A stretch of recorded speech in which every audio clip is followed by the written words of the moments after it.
किसी ने बड़े कमाल की बात कही है कि प्रभु कहते हैं कि तू सोने से पहले सबको माफ कर दे और मैं उठने से पहले तुझे माफ कर दूंगा।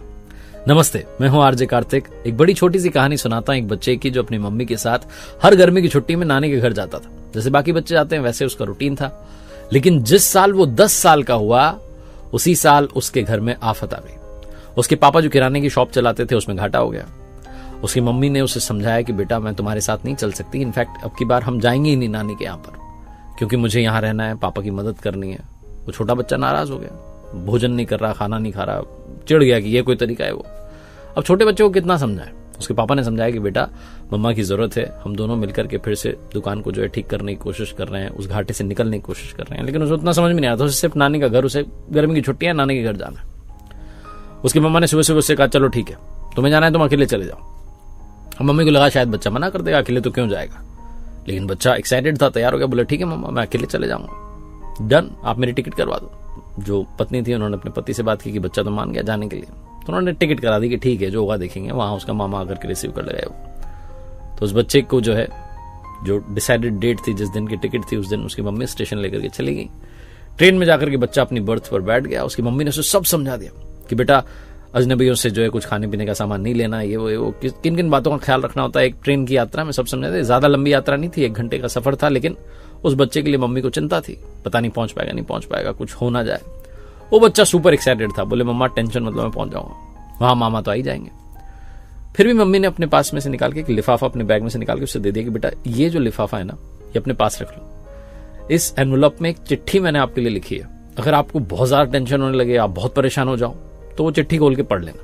उसने कहा ठीक है मम्मा जरूरत ही नहीं पड़ेगी, आप टेंशन क्यों ले रही। ट्रेन का हॉर्न बजा, ट्रेन ने स्टेशन छोड़ दिया, ट्रेन निकल गई। शुरू के 10-15 मिनट लड़का बहुत एक्साइटेड था, सब अच्छा चल रहा था, उसे बड़ा मजा आ रहा था, अकेले जा रहा हूं ये वो। लेकिन उसके बाद उसका कॉन्फिडेंस डाउन होता गया। उसने देखा आसपास अजनबी चेहरे थे, कभी उसने बिना मम्मा पापा के ट्रैवल नहीं किया था तो उसे बड़ा अजीब लग रहा था, उसे डर लगने लगा, अंदर अंदर घबराहट होने लगी। और फिर उसे वो मम्मी की बात याद आई कि वो एनवलप जो है उसमें एक लेटर लिखा। उसने वो एनवलप निकाला, उसमें चिट्ठी निकाली। उस चिट्ठी में उसकी मम्मा ने उसके लिखा था, प्यारे बेटे घबराओ मत, मैं पीछे वाले कंपार्टमेंट में ही बैठी हुई हूं, तुम्हारे साथ इसी ट्रेन में साथ में ट्रैवल कर रही हूं, तुम आराम से बैठो, रिलैक्स्ड रहो, बस हमारी जर्नी खत्म होने वाली है।